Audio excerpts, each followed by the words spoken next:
ত্রয়োদশ জাতীয় সংসদ নির্বাচনে নবনির্বাচিত সংসদ সদস্যদের গেজেট প্রকাশ করেছে নির্বাচন কমিশন বাংলাদেশ। ১৩ ফেব্রুয়ারি গভীর রাতে জাতীয় সংসদের ৩০০ আসনের মধ্যে ২৯৭ আসনের সরকারি ফলাফল গেজেট আকারে প্রকাশ করা হয়।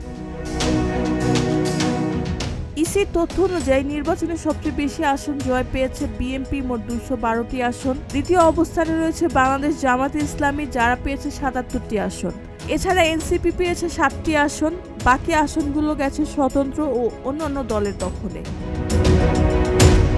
এর আগে ১২ ফেব্রুয়ারি সকাল ৭:৩০ থেকে দেশে ৪২,৭৭৯টি ভোট কেন্দ্রে একযোগে ভোট গ্রহণ শুরু হয়ে চলে বিকাল ৪:৩০ পর্যন্ত। সংসদ নির্বাচনের পাশাপাশি সেদিন দেশজুড়ে গণভোটও অনুষ্ঠিত হয়। এদিকে নির্বাচিত সংসদ সদস্যদের শপথ গ্রহণ অনুষ্ঠানের সব প্রস্তুতি শুরু করেছে সংসদ সচিবালয়।